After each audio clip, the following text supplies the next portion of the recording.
Evening, everyone. Welcome to Community Services first meeting of the year, Monday the 12th. We will go to first item, apologies for absence. I have received apologies from Robert and Trevor as well. Are there any other apologies? No. On to the second item, declarations of interest. Does anyone have any interest? No. And the third item, public questions. Do we have any public questions? Yes. Yep. Good evening, everyone. I'm Tanya from Ringsworth Fix and Gym. As you all know, it was voted in early 2024 that we could have a 25-year lease on the building, which I've been trying to work towards getting. In November 24, I had a meeting with James Slack, who told me that after answering his questions, it would be sent for your solicitors to deal with. It wasn't. In March 25, I had a meeting with Paul, who I explained that we'd got quite an exciting opportunity to be able to open the gym full time as long as we had the lease by September. This hasn't happened, and it's looking like we've now lost this opportunity. I'm here today after numerous unanswered emails and phone calls and talking to the ward councillors to find out how much longer it's going to be before you get the lease to me. And my other question is, in November, the 19th of November, I reported that the roof on the building was leaking into the kitchen. I said that this was quite a high health and safety risk as the water was coming in through the lights.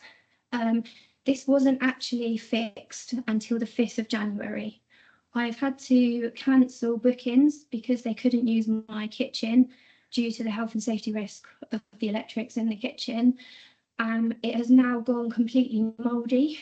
As you're most probably aware, we did have the renovation works done in the kitchen and it was all up to quite a good standard, which now isn't. So my other question is, when will you be able to tell me if you're going to repair the ceiling in my kitchen? Hand over to Paul. Okay. Do green if you want that. Okay. So for the first part of that, Tanya, thank you for coming. There have been lots of delays with legal matters. I'm not going to give you a date right now because I don't want to give you a date and fail on it, because that would not be a good idea. I know Councillor Bater's been chasing me, and apologies, Councillor Bater, for not getting back to you. It has been a hectic period since the new year for lots of reasons, some of which members are aware of. Can we book a meeting before you leave, Tanya, to meet with myself, you and Wendy to go through it in detail and agree dates and clarify where we are? That'd be... Well, in that case, then I need a license to occupy, because my bank are chasing me because I no longer have the paperwork to prove that we actually rent that building, because our license to occupy expired in April last year and I was told I didn't need a new one because I'd had my lease, which I haven't got. So I now need something to give to the bank to show that we are renting that building from Dunstable Town Council, because they won't accept my expired one. We can definitely solve that quite quickly. So yeah, 100% we can solve that. Okay. But we might. Do you want to pause in a minute with the next agenda item so we can book a meeting with you before you go, so you don't sit through the whole meeting then book in? Okay. Becky, do you want to talk about Yeah, the I roof? can touch on the roof. So I'm sure everybody appreciates that it's not always easy, with all the best will in the world, to get repairs done as swiftly as we would like when you're relying on tradespersons, etc. And also the fact that the expertise doesn't lie within the council, so we also rely on some third parties to help us understand how best to make repairs to our properties. That repair, as Tanya has mentioned, was repaired, and we are currently at the tender stage of the repairs for the whole of the roof, that we knew was the second stage, which members in the council had budgeted for. Those works will be taking place this year, this first half. So all the quotes are in, and we're now having that tender analysis undertaken before we determine which is the best route to take there. And then the repairs to the rest of the ceiling, the rest of the roof will be able to undertaken.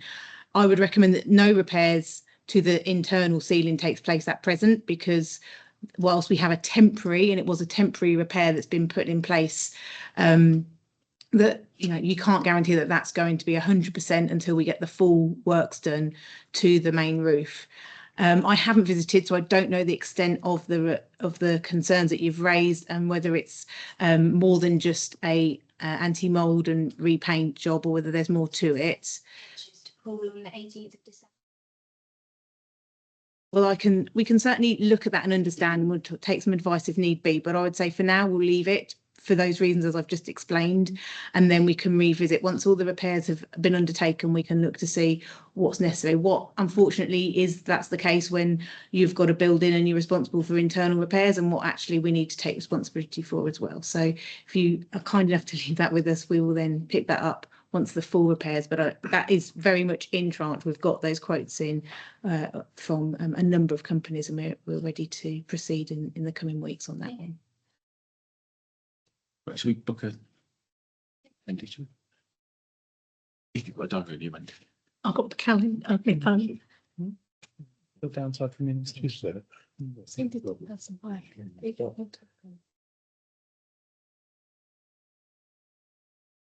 only one PDF that opens indecision. We support it very well. Oh, we did. We should I've come to the office and it still doesn't, yeah. The goalposts changed quite a lot. I mean, the position of it was to give them all these with repair rights. Backtrack.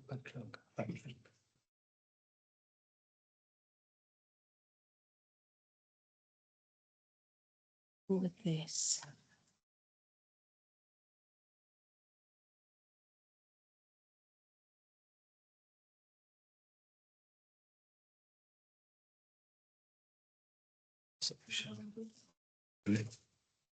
Look in this.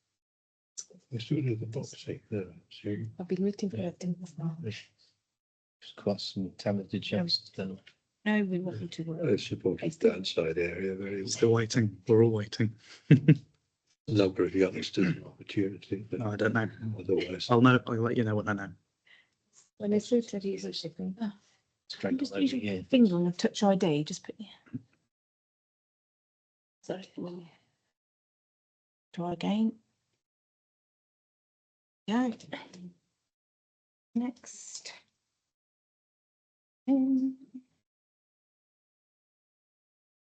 Account or password is incorrect if you don't know yet. And that's what you're getting, and that's what you need to try and sort out. Okay, well then the other way is we'll go through the internet. Good old favourite.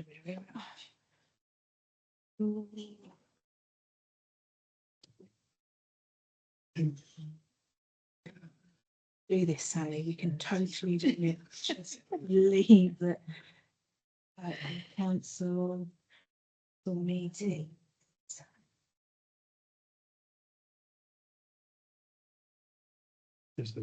Servicing. Agenda. Do it that Wednesday, don't forget.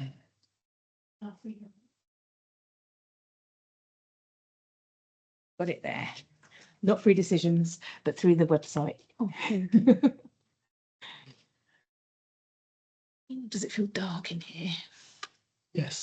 Doesn't it?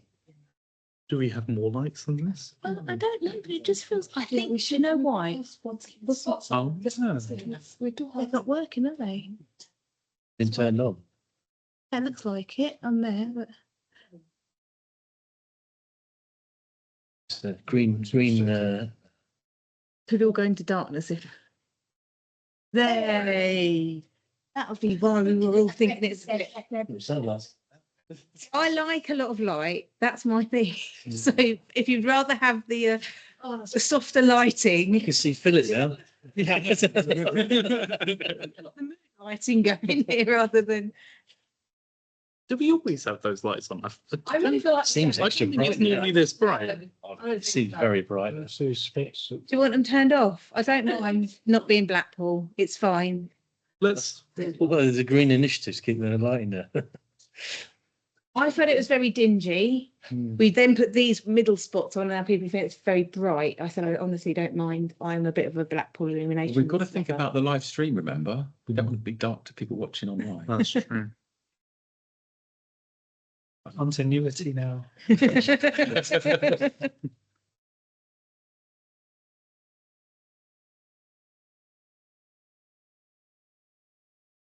can go, yeah. Let's move on to item 4, agreed minutes of the meeting on 3rd of November 25 as an accurate record. All those in favour? All right.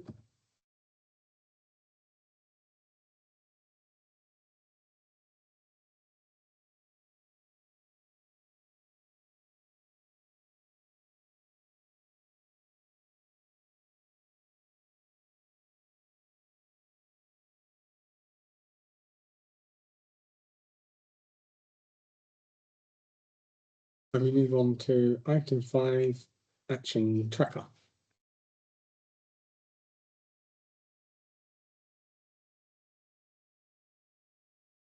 So the Christmas lights in progress, Going to FGP. going to FGP in January, or a budget to make it affordable, and budget proposals are on the agenda. Any questions on that? No. And we move on to item 6, town centre services, which will be presented by Becky. Thank you. In the absence of Annette, I will try my hardest, and but I won't do it as much justice. I'm sure if you've got any questions at the end, I will equally try my hardest to answer. Otherwise, I may need to refer back to Annette when she next is in. Okay, so as you can see from the update there on Middle Row Markets, it's been a very successful 2025 with 24 markets taking place and 15 event markets. But for officers, that isn't enough, and they're striving to increase that for 2026. It's fair to say that it's definitely built momentum. It's having a real positive impact on the town centre, on the events, and just the way in which they're being developed now. Ashton Square toilets have been assessed for the Loo of the Year. Unfortunately, they were just awarded a gold rather than a platinum. But again, officers have already leapt into trying to address that by re-establishing cleaning rotas and just understanding where we need to kind of pick it up to make sure that we retain a platinum for next year. In terms of the town centre events, we've had our first Halloween market, which again was really popular. So now officers are looking to add that and include that for 26. And the Twilight 3-day event went very well. And it's something which, again, we're just building on, understanding how traders are trading, understanding what the public are wanting, and where we can develop that in partnership with the traders, the public, the voluntary and community sector, street food heroes, etc. Talking to street food heroes, they will be back in March for another full year of street food markets, which, as you all know, are very popular and reach out to a very different group of market users, and we're doing some life to that end of town as well in the evenings. The other element I'd like to pick up is the work that I've been undertaking with colleagues at Central Bedfordshire Council regarding premises of concern in the High Street and the powers that are available to Central Bedfordshire Council. Tomorrow I have a task group meeting with a variety of different departments at Central Bedfordshire Council in an attempt to have a real partnership and cross-department approach to addressing the concerns that we have with a number of these premises in Dunstable. I will feed back, must do my updates to let you know how that is going. Cash Access UK are developing the temporary banking hub, but you'll have seen news last week that they have now confirmed where The permanent banking hub will be once Santander goes, they will put in place a temporary banking hub. We still haven't had that location confirmed, and then once they've got the permanent up and running, the temporary will close. But it seems very positive. Certainly the feedback on social media is one that people are relieved and feel reassured, both businesses and the public alike. The Christmas lighting scheme. So again, just to confirm that obviously we're now at the end of the season, we have the lights are off and we are in the process of having them taken down. The tender has been completed and assessed, and that will be coming to F&GP for final decision for the next wave of 26 to 2030, which makes me feel really old. I'm happy to take any questions that members may have on that report. Thank you.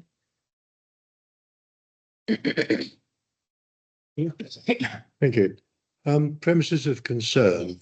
I was wondering if you could clarify that a little bit more. It's more than Tilly's, obviously. Yes, I no, assume it's like the frontages of some shops could do with some TLC, etc. no, these are premises of concern where there are illegal operations taking place. Oh, right. Okay. Or we believe there are illegal operations taking place. So that could be the sale of counterfeit cigarettes, illegal vapes, underage sales, etc. Yes, because unfortunately we had, I think it's 3 shops that have been there. I note that the shop in High Street South still has the notice explaining its closure ripped off. I don't know. I think that would probably be against the law in itself. I generally don't know the legislation in that much detail, so I couldn't answer. No. Thank you. Nick? Yeah, I've got a few questions. On the Ashton Square toilets, do we know why it was downgraded at all? It was the cleanliness and the state in which they were found. Okay. So unfortunately, that shouldn't be the case. The way in which we have our rotas mean that, you know, we've had platinum for a number of years, and it just happened to be that we've taken them off the ball, but officers are straight away bang on knowing what they needed to do. So I'm quite confident if we would continue to undertake what we've agreed to do, then we should. Yeah, I see you got some updates on that. Yeah. And the additional items they suggested, what would they, because I thought we supplied quite a few different things in the loos at the moment. On that one, can I go away and find that out? Yeah, Because no Annette will have the full report, so I don't want to miss something off or mislead you, but I'll come back to you on that, if that's okay. We've got a couple of other questions. So I noticed there was a comment that the children's activities went quiet at 8 o'clock. Was the Santa's Grotto still going then? No, It wasn't. Okay, so just something we need to look at then. the free activities. free activities. To 8. Yeah. And the age range we were looking at that time, is it for like all tip for Well, to 17, or is it sort of younger children? we had on the Friday, for example, we had our detached team and our Grove Corner out there. So different days we had different targets. I think it's fair to say we every day was slightly different with the markets. There were, while some stalls came back for a second night, the activities, the performances were different throughout to try and bring some variety. It's difficult to sort of judge. It's Yes, going to be. yeah, it's a bit. Okay, so I noticed obviously we've got a lot of our markets already sort of sorted out. Would it be a kind gesture to let Houghton Regis know what dates we've booked so that they could work their markets around ours? They should know. They should know anyway. Okay. I'm looking at my colleagues at the other end of the table to make sure that I'm sure they should, but in the effort of partnership, etc., I will make sure that we reach out to their officers to reaffirm which dates we've got booked for this year. Okay. Torchlight Parade, obviously a great night. It's getting busier and busier. I think one of the things we're going to have to look at next year is actually more speakers. I think I've filed a comment anyway online, but I think the crowd's sort of pushing out towards down High Street South, and it's harder to hear what's going on. But it's just sort of a bit of feedback. The entertainment of the business centre plan, we're looking at for when we've got the bites on the square. Has the request for the entertainment come from the traders, or is it from us as an idea? So can you point to So it? that's 5.1. Town centre business plan.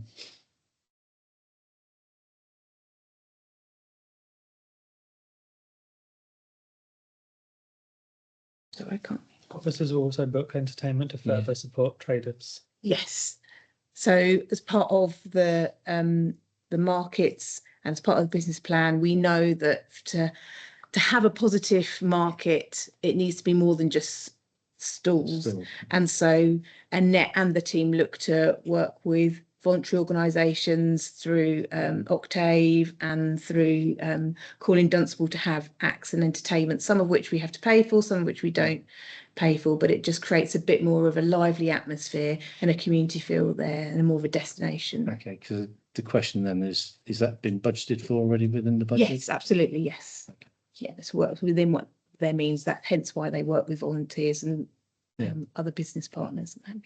Okay, that's great. Other than that, markets are doing well. Thank you.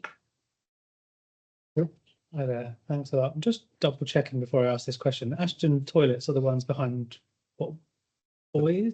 Yes, near boys, yeah. Yeah, so during the Remembrance Day, before the Remembrance event, they were open. At the end of the Remembrance service, when a lot of people were welcomed back, they were closed. At big events like that, do we not keep them open for longer, or do we not, or do we still have that scheme? I think we had a scheme at some point where businesses or cafes were sharing their loos in these events. I don't know what time they're actually closed on that Sunday. I know that the Rangers open them and that they close them. If it's felt that they're not open long enough and they need to close at a later time, then it'd be really useful to know from yourselves what that later time looks like, so we can see if that's feasible with the staff that are available. Whether it's, did you go to the service? Yes. And that might be, so they wait for they don't go to the church service, so they might close it before you then come out of the church service. And what you're saying is maybe after the church service, they need to be open as well. Maybe. I will go away, unless you can, by all means, send me an email with what time you think would be useful. And then I can certainly have some conversations with the Rangers to see whether or not that would work with their work schedule. I don't know what hours they work on that Sunday. The other quick thing was the banking hub. Yes. Coming. Mhm. This was a lot of work that we did, wasn't it? To kind of to talk to people and get or was the council not very? No, the council was involved in saying to Cash Access UK through Paul to say, we believe that we now need a banking hub. Will you consider us, please? And then would you come to the town meetings they did last year? Yes. So lots of legwork in terms of getting Dunstable on their radar early rather than waiting. And then we've worked really hard with them to try and help them find a temporary location. Not so much the permanent, that's a different department that they kind of needed to have very confidential conversations with private landlords, etc. So yeah, but we think we should, as a council, just make a bit more of a kind of thing about the work that we put in, because there are other bodies out there taking credit. It was very, very frustrating when we was in a meeting and we received an email to say that they'd got it, and within the time that it took for that meeting to kind of come to a close, it had already been put out there. Yeah. And I know other organisations like the Quadrant that were obviously very heavily involved in those negotiations, they didn't get a chance to at all. For sure. So it's always been a battle of mine for the last 16 years, and we'll continue to battle to try and get that information out in as timely fashion as possible. What I would say is our post has reached 80,000 people. Good. More, and over 50 shares. That's a lot more than other organisations that have shared that information. So I think that in itself, and the fact that Cash Access UK have directly commented on our post and appreciated our post, kind of has a bit more resonance as well. So Wonderful. hopefully That's good. but I do understand. Wendy? Just going back to the Ashton toilets, I did send you an email. I was looking for it, going back when we had one of our surgeries and somebody brought it up and was saying that they were closing at 4:30 and not 5:30 on a few occasions when they'd walked through the car park. The toilets had been shut early, and Yeah, maybe- that that, from my understanding on that one, that has been resolved, and that shouldn't be the case I'm- at all. Yeah, I was just wondering that if has- that's, I was just wondering if I don't that's think been that has- happening. No, my understanding is that's been resolved. I think the separate issue is that they've been closing the toilets on remembrance after the war memorial and not after the church service. And maybe we could do with extending it a little bit after that, because you're right, we still have a lot of people in town. But that was, as I did email back and say. Are there any other questions? No. Right. Thank you for that report. We'll move on to item 7, budget proposals for 26-27. I'm just going through emails. Members, have you seen the budget report? No. I didn't see it, but I didn't check Item myself. 7 is missing. The agenda, but It said to follow and you haven't received it, have you? no. Members, apologies you haven't received it. I'm not going to the reasons why you haven't, but you should have done. It was completed. I can verbally tell you that the only difference on substantial differences on the budget to what you saw last time are the removal of the budget for the additional pictures event, and also there are changes as reported to other committees around pensions and salaries, and also the budgetary contributions you were going to make to reserves for the additional Priory House money, and also for the youth funding, detached youth funding for a year. We recommend you will come out of underspend this year. So everything that was proposed to be spent will be spent, but from different budgets. So there were no decisions for you to make on that, because the budget was only representing what you'd already been aware of. So the fact you haven't got it, whilst highly regrettable, doesn't actually take away from you any opportunities to make significant decisions. And as members, you'll all be involved in one of the other 2 committees, and then full council receiving the full budget. We will send it round to you after the meeting, so you have that information, and my huge apologies. But happy to take any questions or comments on budgets. Just a really quick one, if that's okay. The youth community service part, do we know if we've got the funding from Central Beds yet? I can jump ahead. It will be in my committee report. We're like, yeah, it will be. I'll be able to give you a very live update. I'll wait. Thank you. Effective breath. Yes. On that note, we'll move to item 8, growth corner and community engagement. Thank you. Apologies again. No, in the absence of Jill, you've got me. I'll try my hardest, but I won't do as much justice as I'm sure that Jill can. Section 1 of the report provides you with figures for Grove Corner. As you can see, we're still getting good numbers of young people there, and new young people attending as well. Our youth engagement with Central Bedfordshire Council Youth Services, they visited Grove Corner, and as a result of that, we do have one young person who has expressed an interest in being part of the Youth Parliament, which is positive and shows that there is some interest, and that we will continue to work in partnership with our colleagues at Central Bedfordshire Council.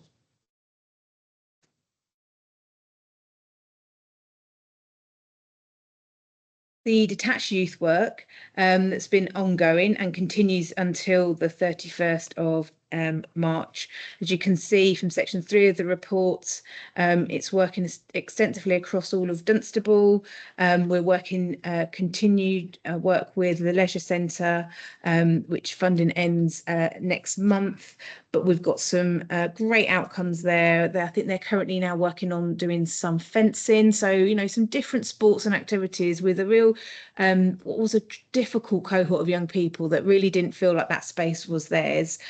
So I think that's been a real positive piece of partnership work in there that everybody involved should be really proud of. As you can see, the numbers as well of engagement has been really positive, both in Dunstable East, where we have the 1 million hours funding, but also extensively across Dunstable as well. It just goes to show that having a variety of opportunities to engage with young people has a real positive impact rather than just the work from Grove Corner.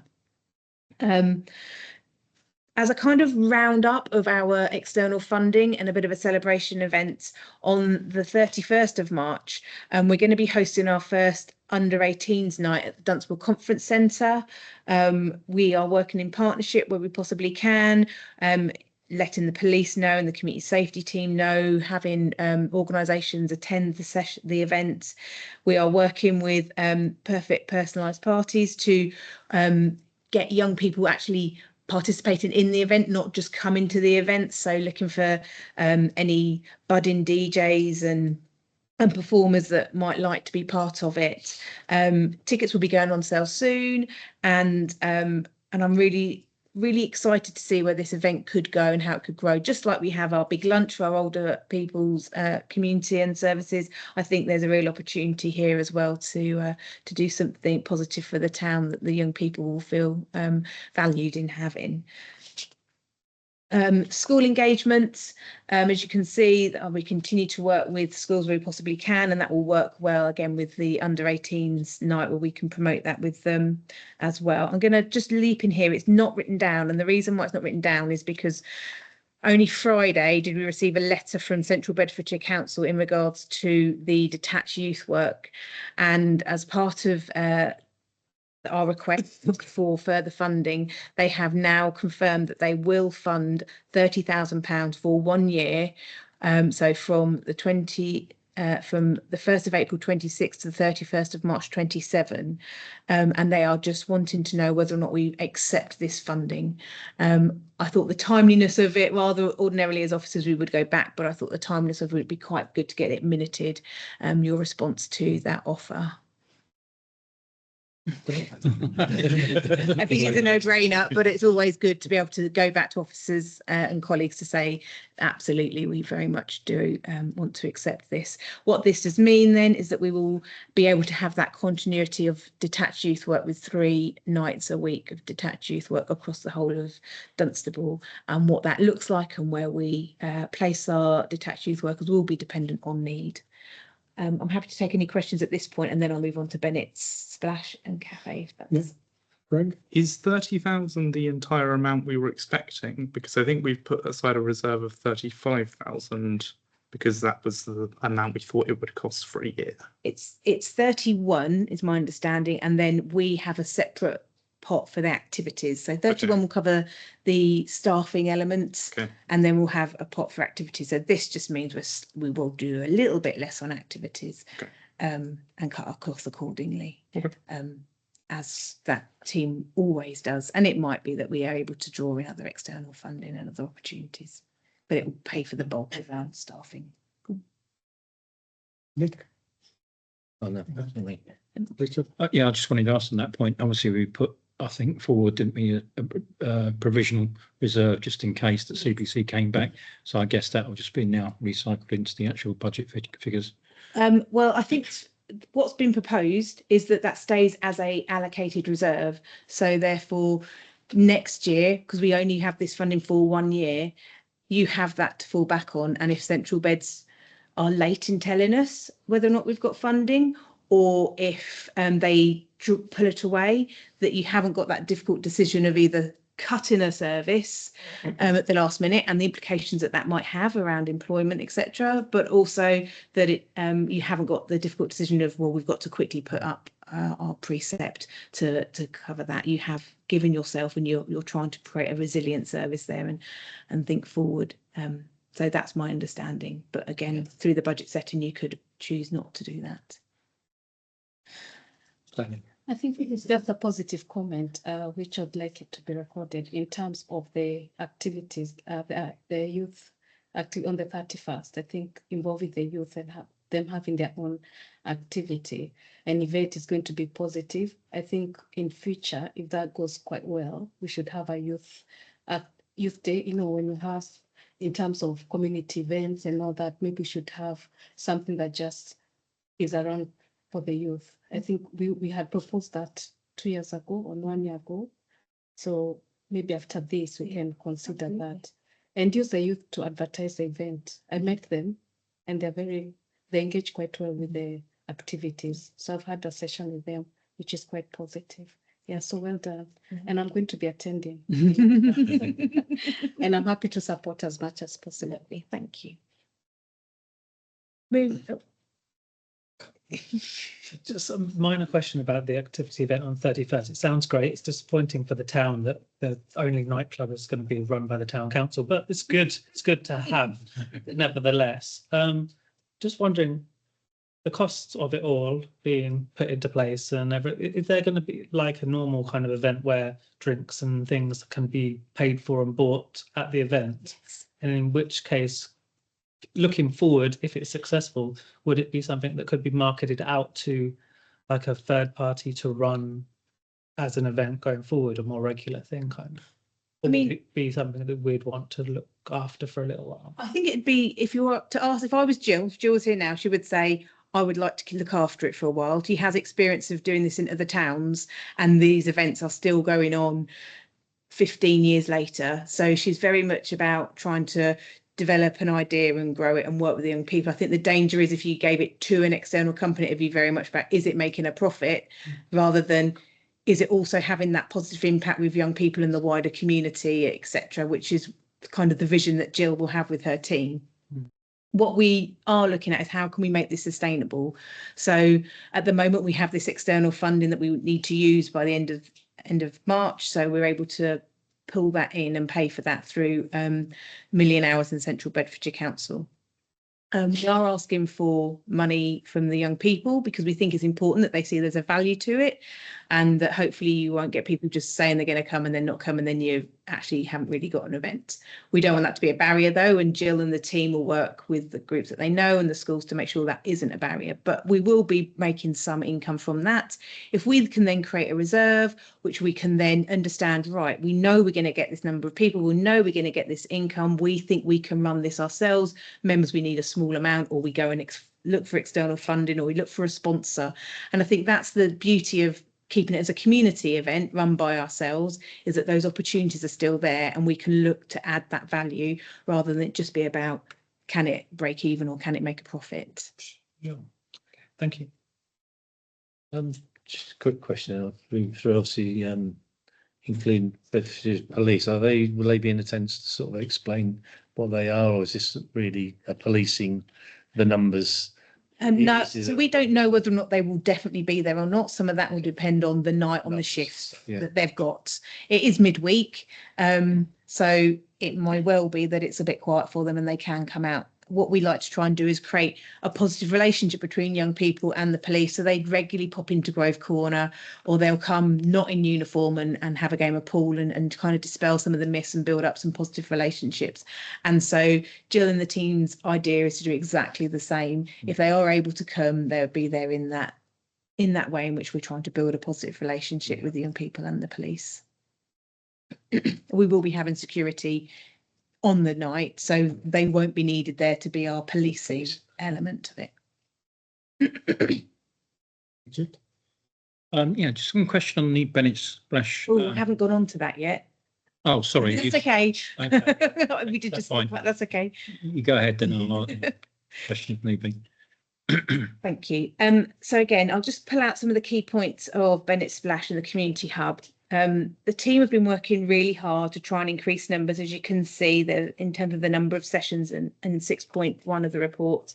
We've had a variety of sessions taking place this quarter with some good numbers as well. We also are working hard to try and develop projects with the local community as well. So this week we had our first session with a local resident who wanted to create a sustainable fashion project. She's local, she's looking to get a degree in fashion.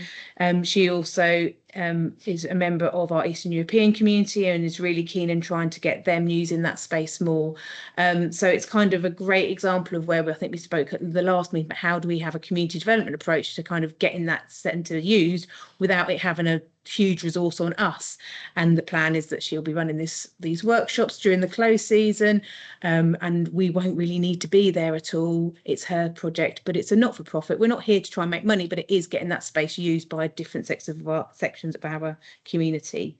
The team are working hard to still trying to develop the Friends of Bennett's Rec, and I think we've had little interest at the moment, but we're trying to find different ways to tap into the groups that have got an interest in a particular thing. So be it the dog walkers, or when the summer comes, the splash park users, and maybe having smaller groups that then we have a clear understanding about what they like, what they do want, where they could come together on particular projects. And Jack is working hard on that. As you can see, we've had some great feedback as well. So things are clearly working well in terms of how the community are finding that centre.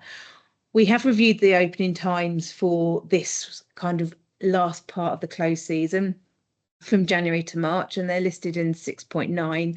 And as you can see, we're trying to maximise where we possibly can on the use of the centre and with our officer time, so it doesn't have a drain where it doesn't need to be, where it has a benefit to the wider community. And we'll feed back at the next committee how successful that is going. Anything else? And then just if I may finish on the community lottery, and then I'll take any questions. We are continuing to develop this. We work really hard in the golden quarter to really maximise our marketing and communications, and it had some real positive responses, but only for a short period of time. I think then it kind of dwindles back down, which just shows we do need that continual support.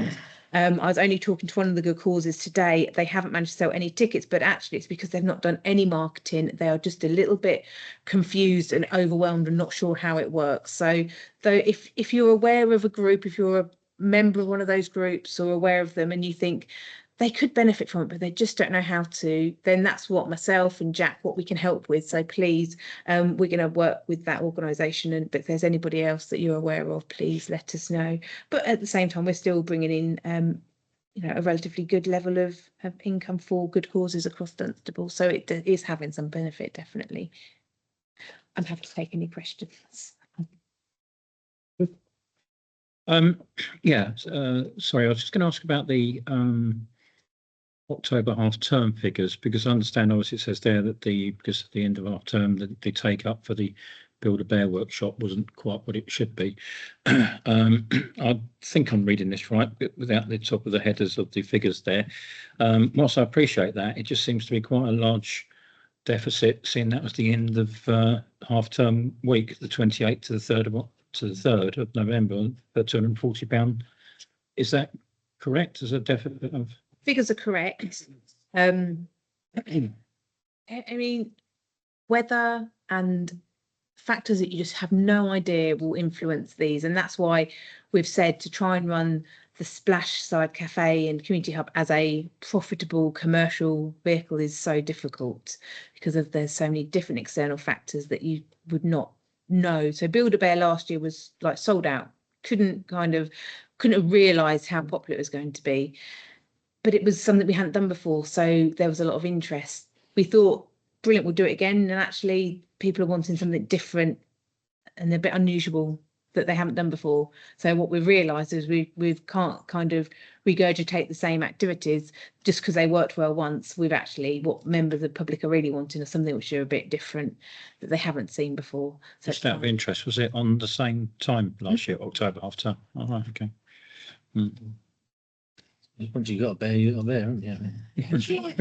That cohort of young people are still have done it, so you kind of need to hold on to that project idea and do it in like 5 years' time when you know they've grown up, but the next wave is in, kind of thing. So I did ask my granddaughter, and she said I've already got on it.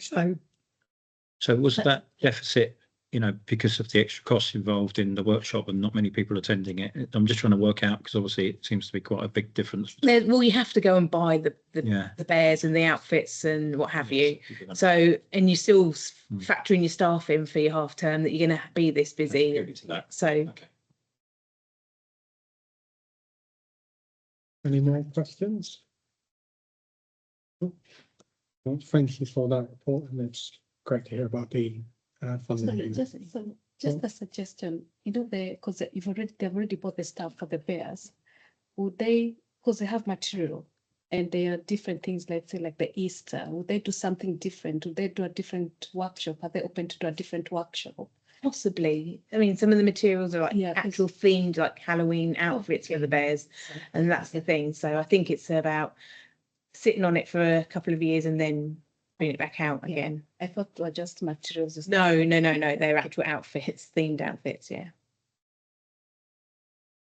Moving on to item 9, old people services. And so, by Becky. Goodness. You must be so bored of me this evening. I do apologise.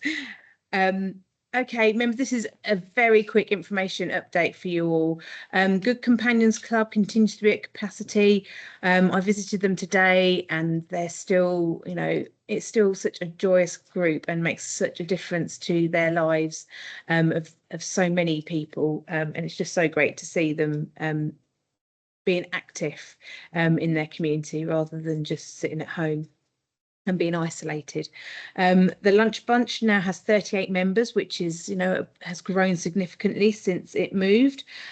We have obviously had issues at Priory View, but we have overcome them. We've dealt with it in the short term and they will be back at Priory View.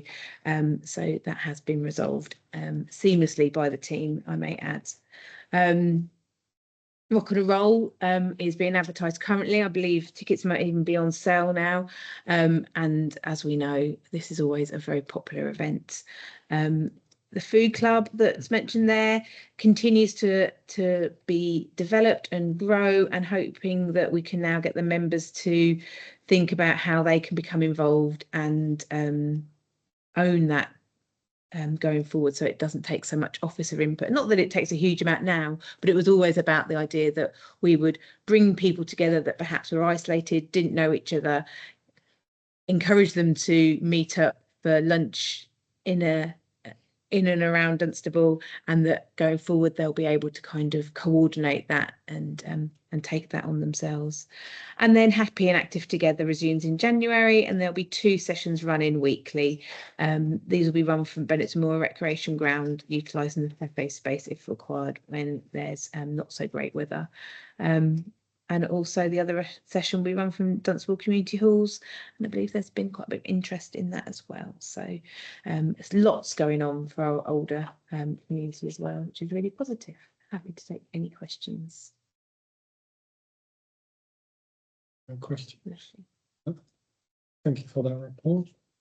Just one thing I wanted to say. I think I said it at the previous meeting, and I noticed again that the you know, random acts of kindness people and things have done their thing again. You know, if we confirmed, we passed on their thanks to them for that, because Yes. they really do push the boat out, and they do that an awful lot. So I think that really needs to be Absolutely. probably recognised to them, and we'll see they've done it again on the 7th of January. So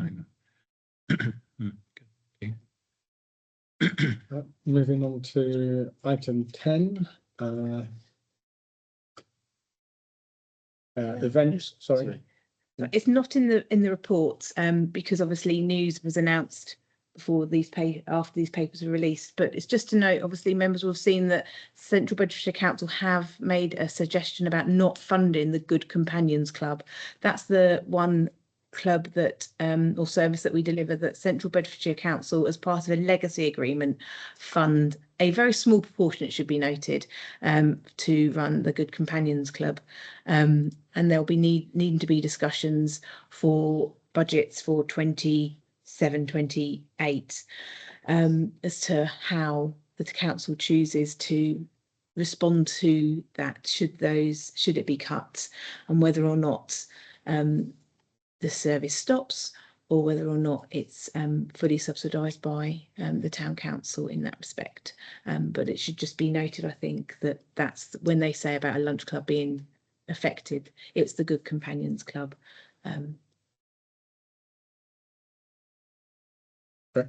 Hello.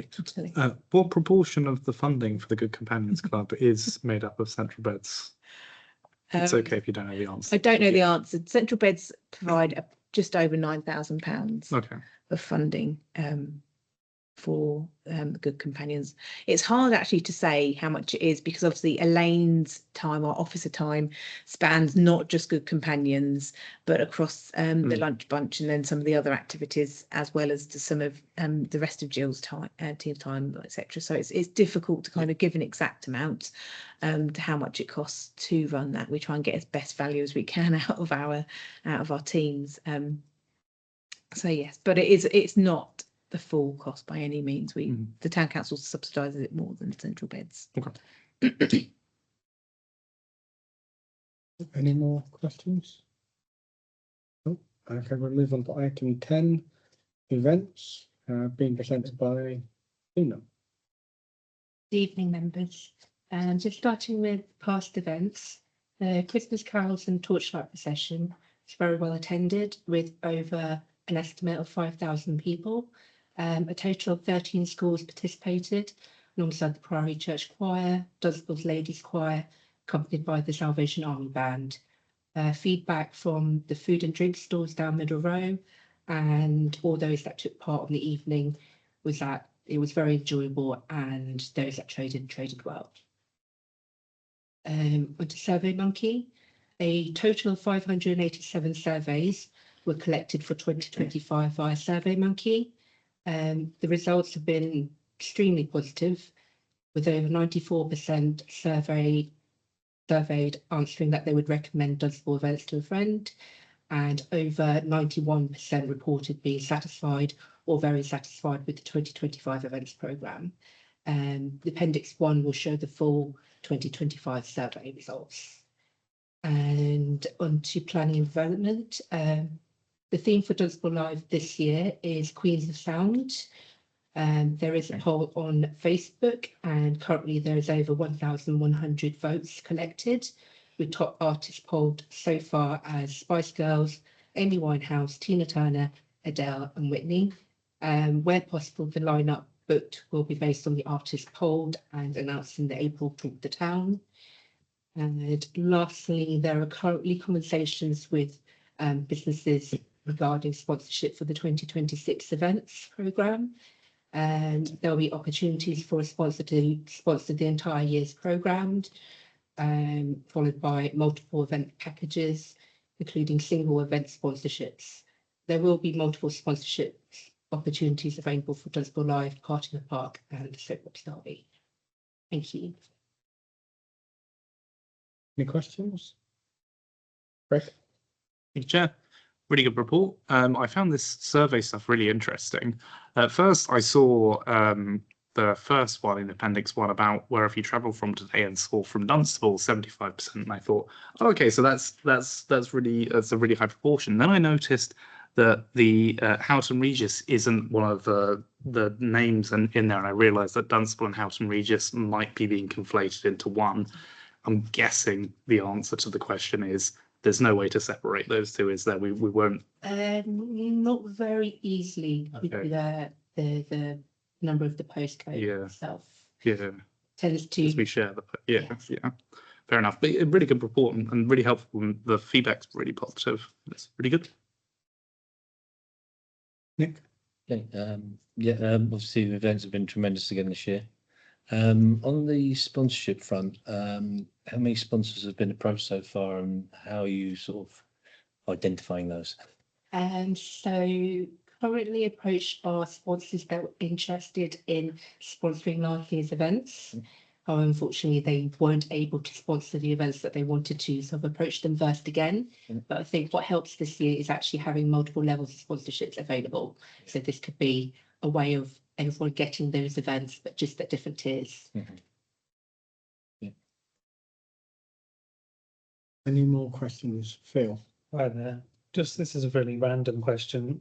It's a bit off the track of the report, unfortunately, but the the event schedule, is it coming to be more focused on generating any kind of income on the events that we're running? The reason I asked this is there are things like the Good Companion Club and various other projects that the council wants to run. One way or the other, Dunstable residents are going to have to fund these events if we continue to run them. We've got some really, really good events that are well established and well liked by residents and well attended by residents, that if we could make them more income from them events could be put towards making sure we don't have to run down other events or consider running down other events, or going back to the taxpayer and saying we need more money because we want to keep running this event for 35 people.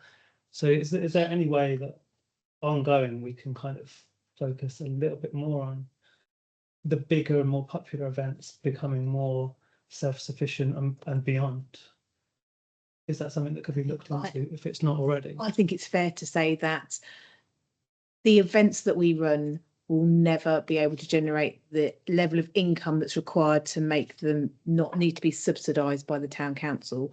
As officers, we're forever looking to see value for money, but also where can we generate income. But because we can't ticket people to come in because we don't have closed sites, that goes out the window straight away. So the only places where we can generate income is through concessions and stalls and things like that.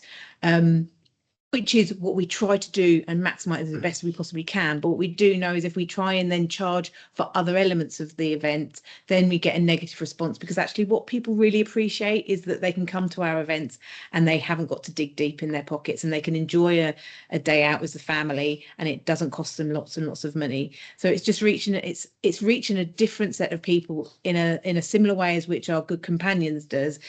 For those older people, it's getting out and not being isolated and having a hot dinner. And for our events, we're reaching out to those members of our community, not all, but some, where actually they would not be able to experience these events or activities. They couldn't afford to go to another town and get public transport there. They couldn't afford to go to a ticketed event at Grove Theatre, etc. So it's trying to get that balance and seeing that our events are actually delivering what we've just said here. And we will always, wherever we can as officers, look to see, can we get in any more income? Is it possible? But is it going to bring in enough to then mean that we can offset some of our others? I think we need to be realistic and understand that that isn't going to be achievable. Nick? On that point, I think one of the comments was actually on the survey was that as a family they could come to these events knowing that they won't have to spend a lot of money. I think the key area is I'm really trying to get the businesses to try and help support these for the town. But I think the other good thing is that another comment I think from the survey is that people can actually see what we're spending the money on. So that is a positive. That there are quite a few. I know not everyone's catered for in these events necessarily, but at least you can say, well, look, your rates that Dunstable Town Council gets are being well spent. People appreciate even the flowers and the gardening around the town, as well as the events that we put on. So I think it's getting sponsors on board, which I think is where the money's going to come from, which then takes the pressure off the ratepayers at the end of the day. There's one other question that I've got for yourself. Has there been any decision yet to modify any events based on the feedback? I noticed for Ascend area, I assume that's for the Torchlight Parade, because of the growing audience, it's getting bigger and bigger. And I can understand there were some people obviously with Ascend children there. Creating a special viewing area on or near the road would obviously be difficult. Could a quieter viewing area be set up in Priory Gardens with a screen to relay the proceedings? That increases cost, I'm afraid. But again, we could look for a sponsor possibly to do that. And obviously it gives the opportunity to view the kids coming through anyway. But it's just thoughts. I don't know if anything has been done to look at that and how we can help some of those people resolve those suggestions. But so there have been very early conversations on how to possibly create a accessible viewing area with some possible kind of locations at the moment, and definitely a way of ensuring that people that are able to see the event, we are looking at possibly getting a screen too. So Sorry. Just to add on to what Nick was saying. This year, last year I was able to attend all our events, and as mayor, you get people who approach you, the public, and for them, they appreciate the town, what the town offers them in terms of the activities. They feel, we include them and we consider them. And that's something very positive that to hear from other people, which is, and they say it's affordable for them because they can come and lay up out and have a picnic, because most of our events are here in our gardens. We have ours that I've seen a comment about the food to be a bit cheap, but we have different, it's, I mean, shops around that they can go and buy food and have a picnic with their families. So I think having those events free enables those families who cannot normally afford to pay for an entrance to be able to come and enjoy what Dunstable has to offer them. Just quickly on that, and this isn't anything that we can fix, but I just want to make a point that the cost of living, food, gas bills, everything is going up. The cost of council tax is going up. This is why people want free events and enjoy the free events. And we are a council tax raiser. So, you know, we have a responsibility to balance this carefully. That's my point. Any more questions? Nope. Thank you for that report. We'll move on to Barry House, being presented by Lisa. So just to update you, so the reopening of the shop after it was closed for a long time has gone really well. It's nice to see some of our regulars have definitely come back. Really happy with the refurbishment of the shop, and that it now enables us to do lunch. And that's been really great to be able to offer, and customers have really appreciated that and have commented on that. It's nice that they can start having lunch again in some capacity at Priory House. Stock selling well, the new ranges are selling well, and we are constantly asking customers and engaging with them about what sort of items they'd like to see, and we're certainly starting to see a definite increase in shop spend through doing that research with the customers and what people want. Workshops numbers were a little lower. This was mainly due to people not realising we'd been opened, thought we were still going to be closed, and it weren't kind of on their radar. However, what was noticed this year is that, for example, the charm bracelet workshop sold out. And it was all brand new customers. I'd never met them before, hadn't seen them. So, and the cake workshop was all returning customers. So I've been making cakes for this particular woman for 4 years now, and she'd spread the word. And so it's really interesting that the workshops are helping get return customers back, but also attracting new customers. It's not in the report because it wasn't finalised at writing it, but there is some workshops now on our website for Easter that again is going to attract different people around cake, Easter cake decorating, rag workshop, wreath workshops and charm workshops. So let's see how they go. It's the first time we've kind of done anything like this over Easter, so it'll be interesting to see how that goes. Moving on to the Priory House refurbishment, so the works are going well. There's a revised programme date of the end of October, and officers are working incredibly hard at a reopening plan that is staffing structures, refurbishment and operational responsibilities that we'll be working with. The exhibition contract has Creative Core. It's progressing very well. There was a second workshop with stakeholders that included the History Society, Friends of Priory House and Gardens, Dunstable Town Guides and Dunstable Town Council officers. And they've gone away and have come back with their REBA 2 report, and that's outlining the concepts, the proposed plans for the exhibition based on these stakeholder workshops. So that's going really well.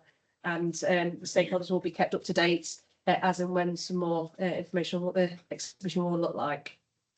Moving on to 2.2, the MP Alex May visited Priory House on Friday the 28th of November.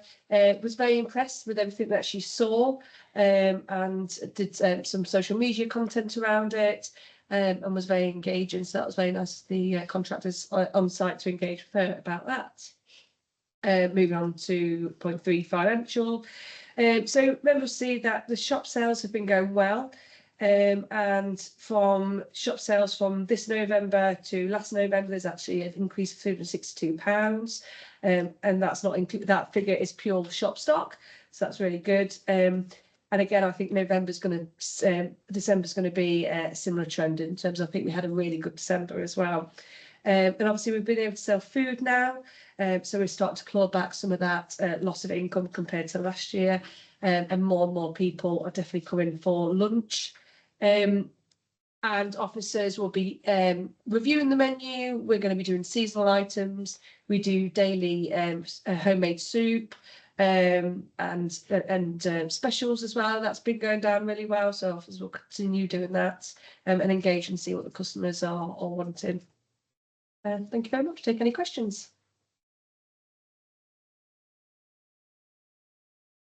Yeah, just got one. It's good to see that obviously the revenue's taken a turn for the better and things like that. It's great to see. And, you know, I think the refit in there is really good, what's been done. Obviously, you've seen that some of the revenue increase has been largely due to the introduction of a new range of things now. Just interested to know what that particularly is. Is it the new jewellery line or? So we got a new jewellery line, the dog coats, dog bandanas. So what we did, one of the things that's really worked well is that we've got dog coats and dog bandanas and that we move outside every day. And basically, I felt like observing customers walking past with their dogs, and they go to the gardens, they walk the dogs and walk out. So it's trying to, because we do allow dogs in the gift shop, so it's trying to engage with them to say, hey, you know, come in. So we've had a lot more customers now come in for the dog stuff and then come and have tea, coffee, cake. So they're buying from that. So that's really worked. And there's a lot of new custom from that. New just children's gifts and items. Just a bit of variety really of something that we've just not done before. We had some like hats and gloves and things that went very well. So again, it's kind of officers go to like a showcase fair in Birmingham at the NEC, and that's where we see suppliers. We get to see the products, talk to the suppliers, and so kind of from what we're engaging with our customers, we think, oh, should we try that? Should we not? So yeah, we just continue to work at that. So yeah, good, thank you. Any more questions? Thank you for that report. We'll move on to item 12, Priory House Precisions Report. Thank you. Had a bit of a breather back. Thank you very much, members. I'm going to go through the key parts of this report, and hopefully it will help you understand the details of what this spend request is. So, members, I'm asking you to consider the spend of £220,282.49 from the allocated reserves of Priory House on specific items that are not covered by the external funding detailed in 3.2 of this report. The key point is to understand that the Priory House works have gone on for a long time, and they have identified things that we just did not even know were an issue. The cost, the duration, it's had a far wider impact than anybody could have understood and thought at the time. Whilst we have £5 million for the works, what we have since learned is that we need to put other money into the building to make sure that when we reopen, the public don't look at it and think, oh, but they could have done that, couldn't they? And why on earth didn't they touch this bit? And where have they spent that £5 million? Because a lot of that money that will have been spent is behind the scenes, is structural pieces of steel that are now going to get covered up and you're never going to see again. Walls that have been rebuilt and now re-rendered, but nobody would have known that that wall needed to be rebuilt. And so there is definitely something here that as officers, we feel it's really important for the public to feel like not only are they getting Priory House back, but there's something here that shows that the council wants to invest in this building and it isn't just going to be there and kind of it looks a bit prettier, but really is it doing anything more to our town centre and more to our high street?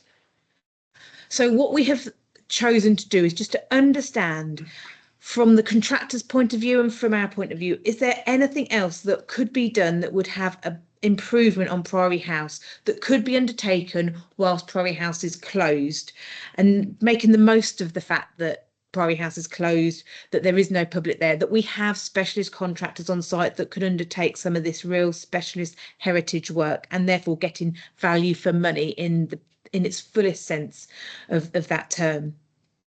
And it is also just to remind members that we have already allocated monies for the tea room furniture and equipment. So I haven't included any of that in this report. I won't go through item by item of 3.2, but I will happily answer any questions that members may have relating to specific elements that we are asking for spend from the reserve from. But you will notice that we have a contingency in there of £15,000, which the quantity surveyor does feel is a reasonable amount, given the works that we are looking to undertake. So how are we suggesting that we're funding this? This is through the allocated reserves. This money is already allocated. It's already there. We're not asking to increase budget spends or in any other way, apart from we're just saying we've got money set aside. We now know how we want to spend it. We now believe this is the best way of spending this for Priory House. So we have a building maintenance reserve totaling £170,000. £522.59. It's made up of both uncommitted an element and then also a surplus from the gift shop roof works. So once we had completed those works, fantastically, it wasn't as bad a case as we had been led to believe. It really didn't need quite to the extent that we needed. So we did make, there was a surplus there. But what we're saying is we could do with spending that money and investing it in Priory House as shown in 3.2. So the financial impact, as I've stated, that these are allocated reserves for Priory House. The recommendation contained within the report can be met by all of the reserves. We are not asking for money elsewhere. It is allocated specifically for Priory House. We just have a far better understanding now of what that building needs, how best to spend that money. In regards to equalities and diversity implications, it is worth stating that we had to give considerable thought to this because some of the things that we're requesting in 3.2 will help us as a council meet our duty under the Equalities Act. As a reasonable adjustment. Having a new ordering system that means people aren't going to have to stand up at and wait at the till helps people that perhaps can't for whatever reason, be it that they've got mobility issues, be it that they're a carer, that they can't leave their older person, young person at a table while they go and order. We're looking at how can the whole of the house be inclusively accessible to everybody with Creative Core, rather than having a piecemeal approach, but really understanding how we can ensure that visitors have the best experience, knowing that, you know, we've got a very text-heavy exhibition that can be quite prohibitive for some people to engage with, and just understanding how we can really make the centre as inclusive as we possibly can. From a health and safety point of view, there are also issues here that the spend will address. Whilst the staircase doesn't necessarily yet meet a high risk, it has been identified because we've got some worn treads as a potential risk area. The deterioration to the external render, we're fortunate it came off at a low level, but who's to say when higher elements of that render will fall down, and that would definitely be an impact of concern for the public. So we're trying to understand what can we do to reduce risks, what can we do to make managing Priory House more successful going forwards. As I say, I've touched on it here. I think it's more useful, rather than to repeat what's already written in here, to answer any specific questions that members may have. I would imagine to section 3.2 of the report, but anything else contained within it. Hi, thanks again. Increasing the scope of the exhibition to include a higher specification in third room. What does that mean? Okay, so the exhibition, if you can think of the exhibition space, we have got what we're calling 3 rooms. They're not quite, they're the partitions. So at the moment, we can only afford to do 2 of those rooms, and then the other room won't really have much in there, have a very much a light touch approach to it. So it won't be empty, but it won't have any of the technology and the engagement and the accessibility element that we're looking to have in rooms 1 and 2. If we're use this money now, we can already plan to have that space at the same spec as we've got in rooms 1 and 2.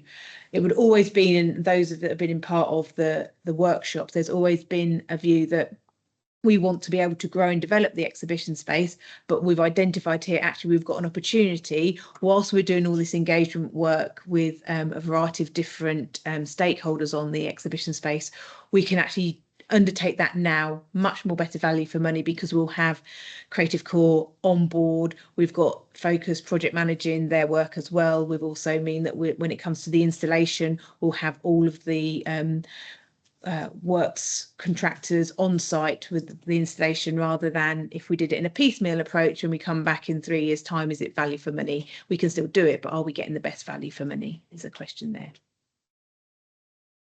Peter? Thank you. It's a slight aside, but obviously one's taken with what you were saying about the hidden aspects of all the work that's being done and people coming in and saying, good gracious, where's the 5 million being spent? Is there any thought of, I don't know, it's not quite pinning notices to the wall where... Oh, gosh, no. No. The lottery know that. There are so many pictures and photographs that have been taken across the whole 4.5 years or so. What are we going to do with those? Are we going to put a pamphlet together with some of an explanation of what's been done? Or is there going to be, as part of the exhibition, anything in that respect to carry the public through the journey that we've been through? Yeah, absolutely. So that's what Creative Core are working on now. They're looking at both our old exhibitions and seeing the information that we've got from that and the hard work of the History Society, how we can pull that in, but also understanding the journey that we've taken with Priory House, and the story that we can tell, and now the things that we've learnt from it, things that we've found out about it because of the works, the hidden gems, the things that we didn't even know around construction of the vaults, and that we do know about in terms of the way in which the organic matter is used within those vaults, etc. So that will happen. What it will look like, we don't know yet. So we're talking about, so we can't put anything on the walls now. So we're going to have to use projection and clever, canny ways of sharing that information, because nothing can go on those walls. We'll be using ways in which we can try and entice people downstairs to tell them a bit of the story of the house, to then venture upstairs and see more and understand more. So yeah, that's exactly what we're working on Creative Core with.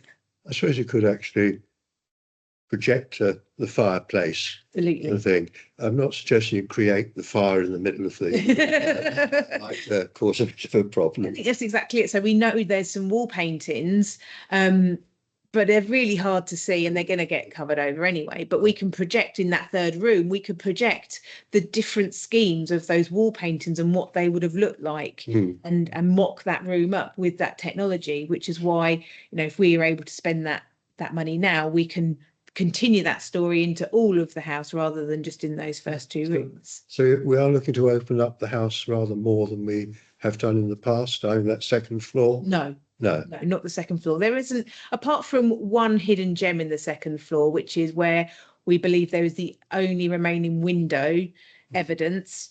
Yeah. There isn't much else to show in that second floor. No. So it's all hidden, or it's all been destroyed when they decided to put on extra roofs and get rid of staircases, etc. So the story isn't so much there. The story up there is the fact that we've got some wonderful stills now that have taken all the weight off of the Undercroft vaults and doing all the hard work for it. So that will remain office space and storage space for the functioning of Priory House. Thank you. Yeah, well, going along those lines, one of the things that I had suggested before, and thinking about this, I really do think there's quite a potential here for a revenue stream to be made, for a book to be put together. Because when we consider all the aspects of it, the journey from how it was to how it now is, all the photographs we've got, all the history, all the write-up we've got of it, there's quite a lot of interest there. I mean, it's like a grand designs transformation, isn't it, really? So yeah, suggestion on there that you would go put it forward for grand designs. I don't know, but certainly from an aspect of a book there, with all of the before and after and all the transition and all we found and all that's to be added from historic England about what they found and everything else. So you've got all the architects around the country that would be really interested in this archaeology and this, that, and the other. If they don't know about it, then it's a great opportunity. It's a once in a lifetime restoration. So we've got to make sure we don't miss out on a big opportunity here. And I really do think there'll be quite a big interest there to get a book out. So people could understand that and actually see, you know, some of the findings that we've made, because they really are interesting. There's potential there anyway. Yeah. Reach out to Kevin McLeod. Yeah, you won't believe me, but every time I come to this meeting, I tell myself I'm not going to say much, and here I go speaking again. I'll say the same. Allocated reserves, the money's coming from. Presumably we're going to need to refill that allocated reserve to some level. So when we say that, you know, we're not talking about raising any extra money, we've already got the money. Presumably we're going to have to refill that reserve at some point. To what kind of have I missed? No, there is a part in here because I reread it to myself. But I can I'm going to do it off the top of my head. I can't remember whereabouts it is, but basically the situation is we've had to build up these reserves for Priory House and the building because we knew there were going to be some extensive works and we didn't know how much and we didn't know quite what they would entail. Our view and our thoughts are that, yes, we are going to pretty much decimate those reserves by doing this work, but we think it's the most cost-effective way of doing it. The next stage where we think we'll be needing to use a reserve or spend some money on the building will be external redeck in 5 years' time. So what's going to happen at the end of this project is Historic England and the contractors are going to hand us over, this is what you need to do to maintain this building. Some of it will be day-to-day or annual repair maintenance tasks, ensuring that gutters are cleared and drainage issues and things like that. And then there's going to be elements such as every 5 years you need to do such and such. I think the first one will be repaint your render. After 10 years, you're going to need to do something else with your drainage or something like that. So they're going to give us those milestones. That will help us massively when it comes to budgeting and telling you as the council how much we need to be putting away and when we need to be spending it. We shouldn't get, and I'm going to touch wood this because Priory House is a little bit of a nemesis, but we shouldn't get any more surprises like what we have had, because what we've done is we've created a building now that is solid and fat and sound. So there shouldn't be any more hidden horrors like what we've got now. I'm saying that, you never know. Lisa's looking at me and go, don't say it, I've jinxed it. But if you talk to the contractors, you know, we haven't opened up everything, but we've opened up pretty as much as you can in that building, really. There isn't much that we haven't hacked off, which in a building of this age and of this grading is really rare, but we've had to do it. So yes, we're asking you to take a bit of a leap of faith with us, because that means that your reserves will be depleted significantly. But particularly with the windows, as you can see, for me, if you're spending that £73,000 on your windows, that would have been my next request to you as members. What do we need to be spending our reserve on? If we do it now with the conservation specialists in place, with the contractors on space, with Priory House already closed, it's the best time to do it because it's going to have less of an impact and it's also best value for money as well. So I hear the concerns. I'm hopeful that we won't need to touch our contingency and we will actually be starting with a small reserve. Presumably we've got really good warranties on all of this work that's been done and new windows, and you know, if it does go wrong in the next few years, that we can just say, hey, you did this. There will definitely be that element, and that's what we tried to do with the old works, if members are aware, where we felt that we'd been let down by professionals. We did try to claim against them and against their indemnity insurance, but unfortunately they were all bad, so we couldn't claim which one was the bad one, whether it was the engineer or the architect. It was there were too many issues, but yes. Just add to that as well, just a reminder that the report you haven't seen tonight point out that the budget we gave you for the last meeting recommended that we put in £50,000 a year going forward, which is still in the budget, and the 220 includes the £50,000 we will put on the 1st of April next year, but also including an additional £67,000. But we've been able to take that out of the revenue budget and off the precept, so the draft precept's gone down partly because we've been able to find this money from existing reserves rather than put it on the precept. And the other, just bear in mind in terms of on top of what Becky said, is that in accepting the £5 million from our funders, which we are very grateful for, and they've gone a long way in helping us, we are now under obligations to them for quite a long time to keep the building open and well cared for community use. So actually we are obligated to them to maintain the building fully and properly going forward as well. We would obviously want to for the residents anyway. Correct. Thank you. Okay, I'm persuaded by arguments from officers, but actually Richard's point is exactly my line of thinking as well. I think this is something that we really want to make the most of and really make it shine and put the town on the map with, make a lot of noise, try and show people the brilliant history we've got in the town. And this building is an excellent example of it. It's fantastically old and it's had lots of challenges, but obviously it's a huge asset as well for the town. So I'm in favour of making the most of it. And yeah, we put all this money into the structure. We might as well go a little bit along just that home stretch just to make it amazing. So yeah. So I was just going to add to that point as well, because obviously it leads on to what you said about getting the public perception about how we've spent the money. A book would also help to do that as well, because they were saying actually you can see, although they can't see the walls, as you say, they can see them in photographs, and then they can appreciate the amount of work that's actually gone on. So it's, you know, I think the people, the councillors around here that did get a go to go along, it's a real eye opener.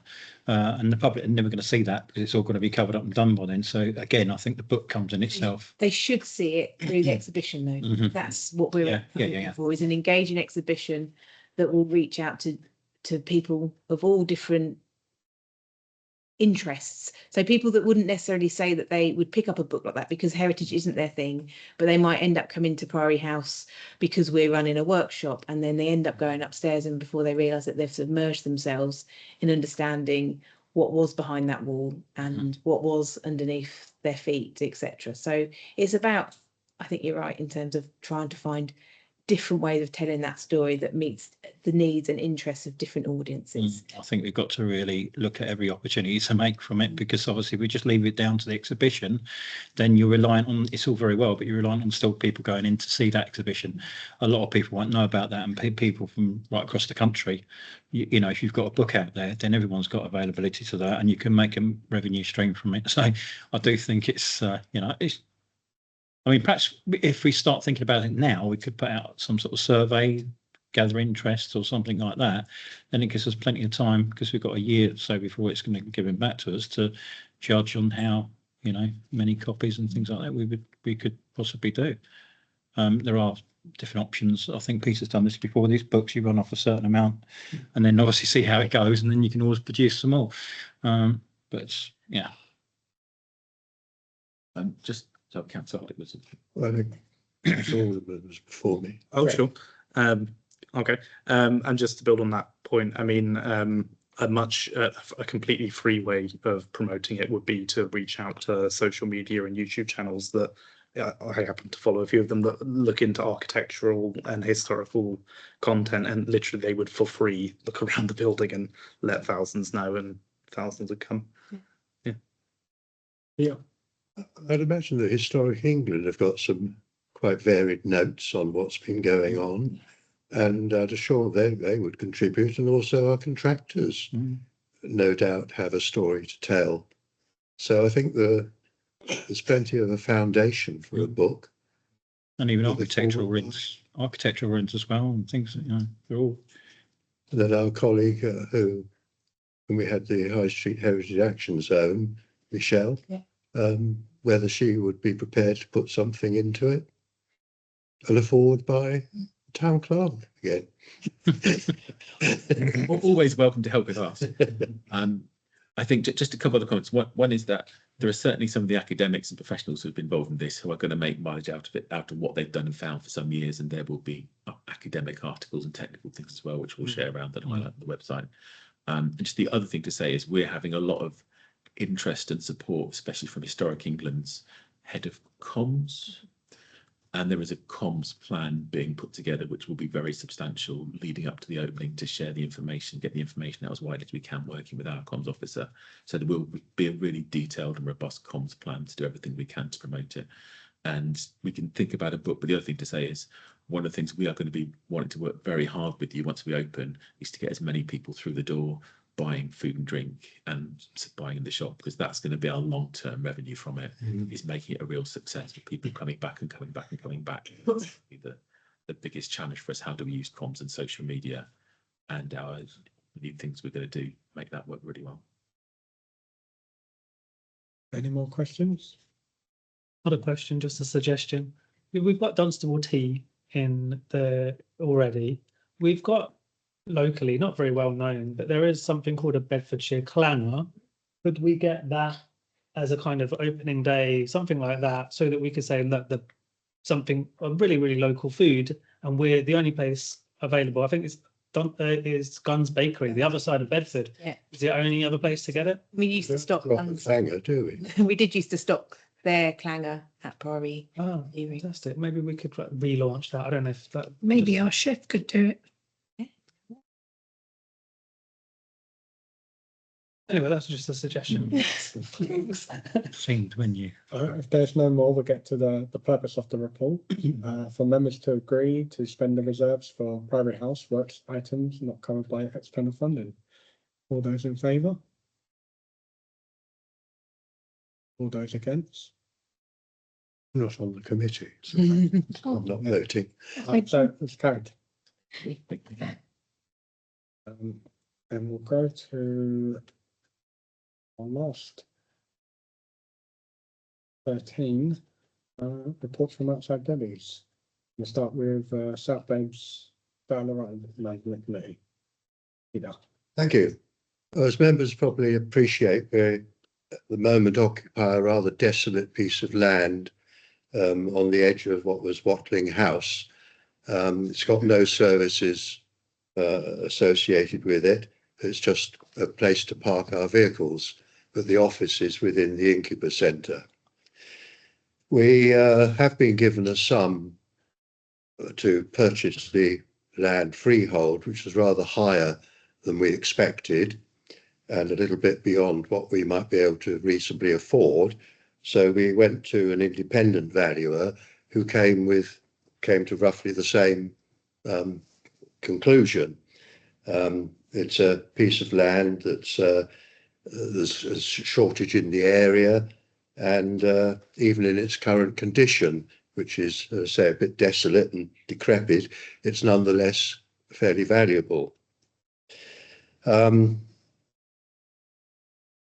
alternative is possibly to rent the land, but then we don't know from whom we might be renting it unless CBC keep that piece of land, because it is a little bit, well, it is so much on the edge that it's almost not associated with the rest of Watling House estate. But we could lease it. Another alternative would be to look elsewhere. But since I've been involved with South Beds, we've been in 4 different places over about 20 years. And we know from the last time and the time before that the cost of a reasonable facility is a fair bit, which is why we rented from the Sea Cadets at one point. And we were looking in at perhaps going in with another body to see if we could share some premises, but we'll see. We're going to be discussing this at our next meeting on the 28th of January. The public bus services which we run are operating well, and our manager has a meeting with Central Beds on the 30th of January to see where we stand and whether or not perhaps we can increase the income we get from that contract. Blue badges, it's now not now being issued to community transport operators like Dial-A-Ride. So we're going to challenge this some way or other. There's going to be a meeting with the Luton Cancer Patient Transport Service very soon. We have been transporting people through the health service and so on. So this is another arm of our income. Yes, we certainly welcome the support that we've been getting through the Dunstable Community Lottery, as we're one of the number of bodies that is being supported by that. Our next meeting is on the 28th, so it's very soon, 28th of this month. That's my report. Thank you, Peter. Are there any questions on that report? No. We will move to men in sheds as Dunstable town band. There's Robert, but he's not here. So Richard. Okay, right. Thank you, Chair. There have been a number of changes to the Dunstable Men in Sheds regarding the trustees of the Dunstable Men in Sheds. The chairman and secretary who was there stood down from office, although he's still an active member. And their webmaster did all the web stuff. He actually moved away, so there's been quite a bit of a transitional period. Hence the reason why I've not been able to give a great report up to a progress report up to date. So I've got a much more comprehensive one to give tonight now all those positions have settled down. So from that, there was two new co-chairmans being elected. And a new secretary, so things have settled down now, and I'm able to get much more better report and insight of what's actually going on. All changes were communicated and acknowledged by the Charity Commission, so they've made their trustees, new trustees aware to the Charity Commission, so that's all been sorted as well. As previously noted, the shed refurbishment was completed during 2024-25.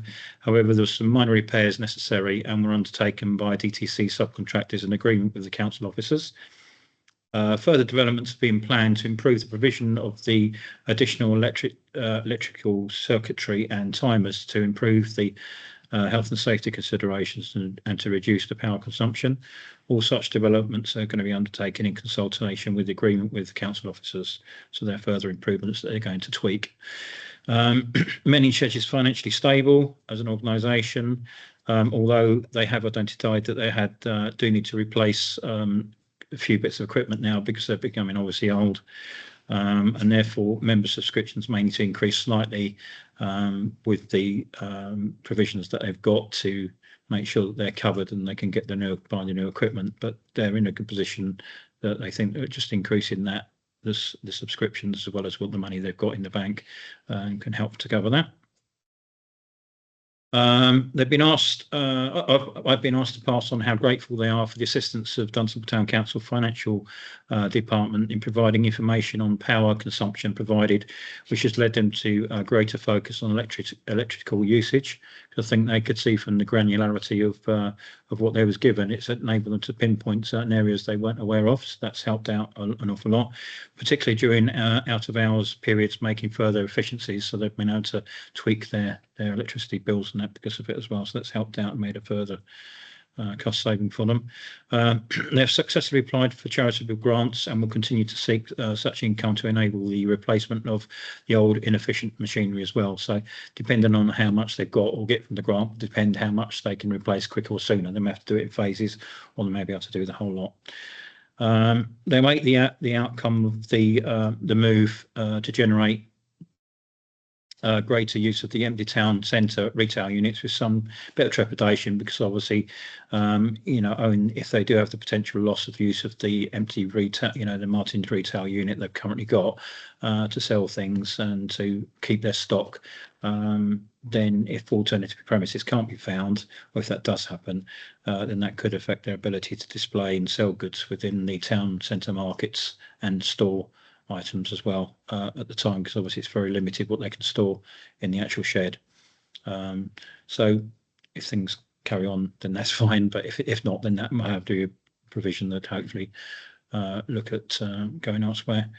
The town centre market events continue to be supported. Many sheds have a stall there quite frequently now, and also other events as previously reported.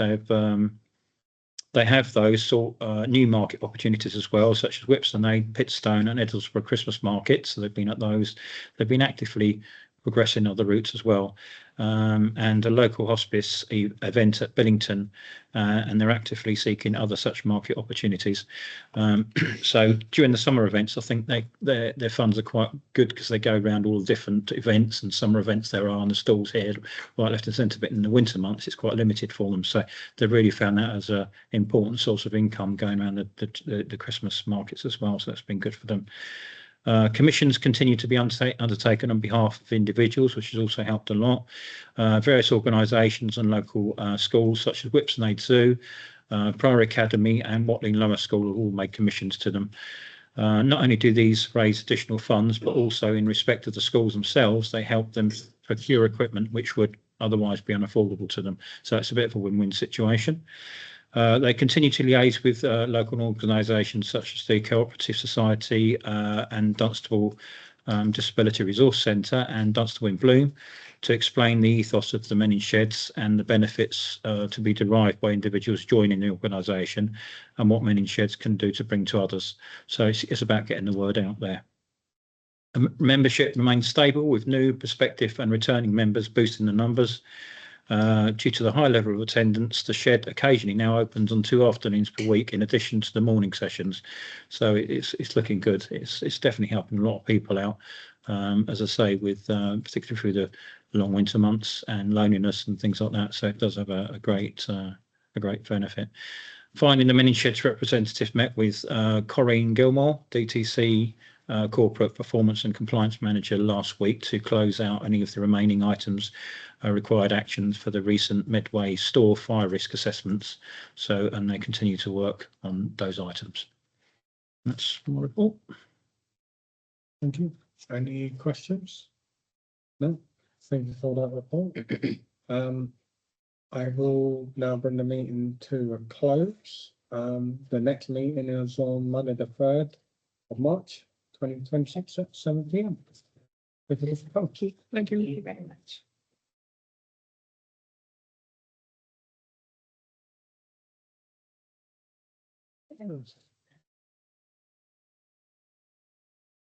Why would we have to live 10? Pardon?